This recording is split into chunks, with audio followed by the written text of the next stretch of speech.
There is a documented medical condition where a person goes to sleep, their brain cycles through every normal stage of sleep, including REM. Their brain waves look completely unremarkable on a monitor, and they wake up with absolutely nothing. No dreams, not a flicker.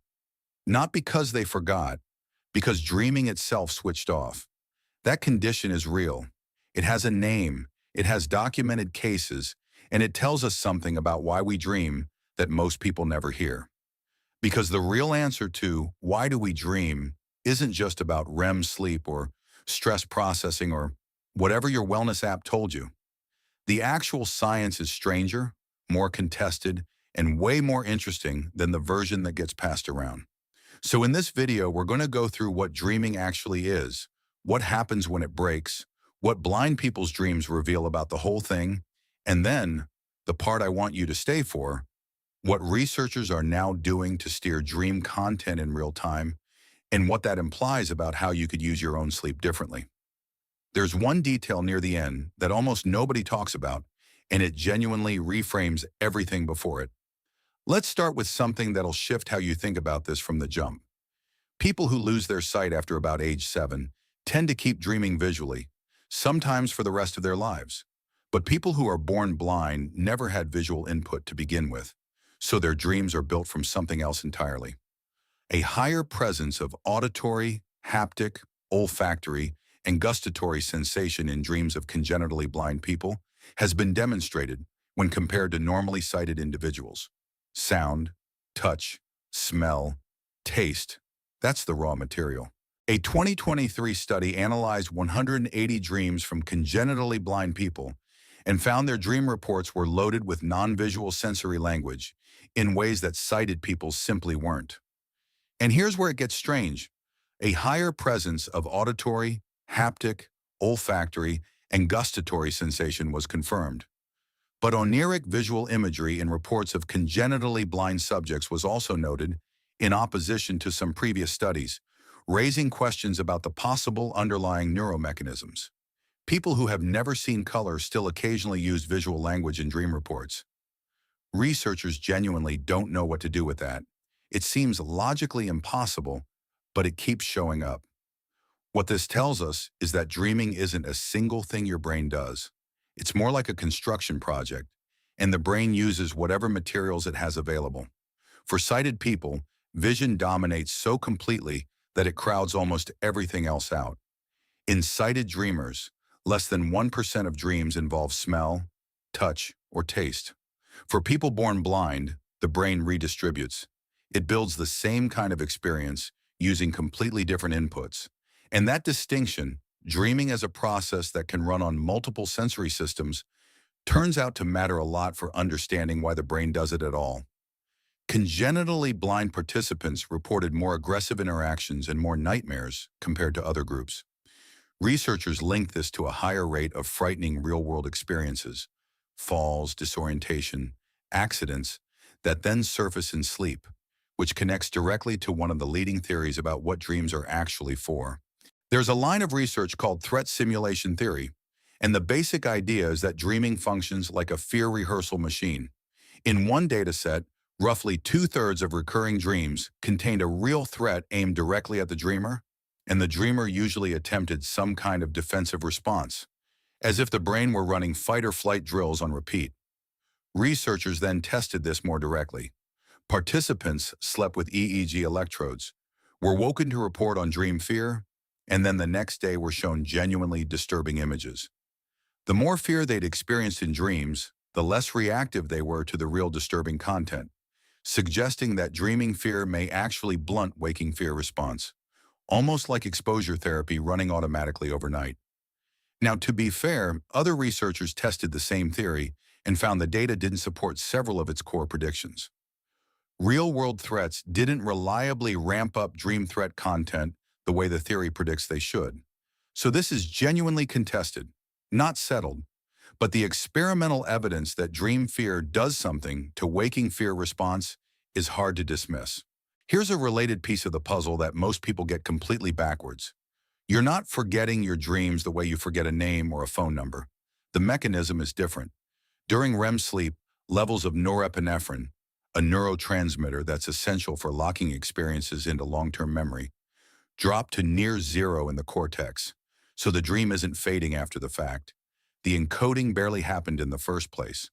The brain ran a live experience without hitting save. That's why a dream can feel so vivid at 3 a.m. and be completely gone by the time you reach for your phone. It's not that you forgot fast, it's that it was never fully stored. There's actually a competing idea here too. Some researchers argue that forgetting dreams is adaptive, not a bug. The theory is that waking up with yesterday's bizarre dream content bleeding into your real-world judgment would be genuinely disruptive. The chemical shutoff might be the brain protecting the clarity of your waking mind. Both ideas can be true at once, which is part of what makes this field interesting. Now we get to the part about what happens when dreaming breaks entirely. And this is the detail I mentioned at the start. Charcot-Wilbrand syndrome is a rare neuropsychological disorder characterized by the loss of visual dreaming, visual agnosia, and the inability to mentally evoke or recall visual images, typically resulting from focal damage to the occipital lobes following a stroke. In addition to the loss of dreaming, people with this condition often find themselves unable to visualize images in their minds while awake. If they try to picture a familiar setting, like their kitchen or a park they often visit, they come up blank. A 73-year-old woman reported total dream loss after an acute bilateral occipital artery infarction, which lasted for over 3 months. In the absence of sleep-wake complaints and other neuropsychological deficits, polysomnography demonstrated an essentially normal sleep architecture with preservation of REM sleep. Dreaming was denied also after repeated awakenings from REM sleep. Read that again. Her REM sleep was intact. Her brain waves looked normal. She was cycling through the exact sleep stage where dreams are supposed to happen. But when researchers woke her directly out of REM, nothing. She had no dream to report. Sleep architecture, including REM duration, latency, and density, remained intact while dreaming ceased, supporting the notion that dream generation and REM sleep physiology can be decoupled. This is a huge deal that almost never gets mentioned in mainstream content about dreams, because the whole cultural shorthand is REM sleep equals dreaming. Every sleep tracker on the market is built around that assumption. But this case, and others like it, shows that REM and dreaming are separable. The experience of dreaming depends on something more specific, localized in the visual processing regions of the brain. One of the most common causes of this condition is a stroke, especially when it affects the posterior cerebral artery, which supplies blood to the occipital lobe.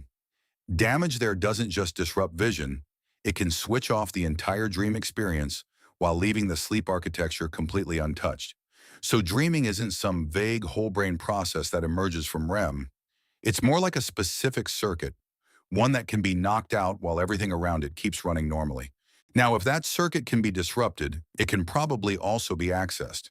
And that's exactly what a team at MIT's Media Lab decided to test. They built a device called Dormio, a sleep-tracking wearable that can alter dreams by tracking hypnagogia and then delivering audio cues based on incoming physiological data at precise times in the sleep cycle to make dream direction possible. Hypnagogia is the fuzzy in-between state at sleep onset, the few minutes where you're drifting but not yet fully under. During sleep onset, a window of opportunity for interfacing with sleep arises in the form of hypnagogia, a semi-lucid sleep state where we all begin dreaming before we fall fully unconscious. The Dormio device detects exactly when someone enters that window and plays an audio prompt, a word, a theme, a concept, and it works. Out of 526 dream reports collected in their study, 12% contained content directly tied to the prompted theme. That's not a fluke. That's a reliable, replicable nudge on dream content. But the follow-up finding is the one that really lands. Researchers from MIT and Harvard demonstrated that people are more creative when awakened from early sleep stages and guided to dream about a specific topic. And this method increased creativity by 43% compared to those who napped without specific dream guidance. Edison, Tesla, Poe, and Dali each accessed this state by napping with a steel ball in hand. When the ball dropped to the floor just as they fell asleep, they awoke to capture the creative ideas generated in their hypnagogic dreams. MIT's project modernizes the steel ball technique using a custom sleep onset tracker and auditory feedback. If this made you think differently about something you do every single night, drop it in the comments. I'm genuinely curious whether the Charcot Wilbrand case or the Blind Dreamers piece landed harder for people, because those two things hit differently depending on how you think about consciousness. And if you want to go deeper on the neuroscience of sleep, what actually happens to your brain during each stage, and why the order matters, that video is right here. It picks up exactly where this one left off. What those inventors were doing intuitively 100 years ago, MIT is now doing with sensors and software, and measuring the results in controlled studies. Think about what that means. The most productive creative window in your entire day might be the 2 minutes between waking and sleep that you currently spend doing nothing. These inventors figured that out without any neuroscience. They just noticed that the ideas that surfaced right at the edge of sleep were different, looser, more connected, less filtered by conscious judgment, and they built a physical hack to catch them before they disappeared. So pull all of this together. Dreaming isn't just REM sleep. A documented neurological condition proves those two things can be completely separated. Dreaming isn't a single sensory experience. Blind people's dream composition shows the brain will reconstruct it from whatever inputs are available. You're not forgetting your dreams. A chemical shutoff during REM means most of them were never encoded to begin with. Dream fear may actually serve a real function by blunting waking fear response, though that's still being debated. And the hypnagogic window at sleep onset is now being used in controlled studies to reliably steer dream content and measure a 43% creativity boost afterward. What changed from the beginning of this video is the frame. Most people think of dreaming as something that just happens to them, a byproduct of sleep, random, uncontrollable, and mostly forgettable. The research says it's more like a specific brain function with a locatable circuit, a biological purpose that's still being argued over, and a window of access that humans have been exploiting for over a century without fully understanding why it worked.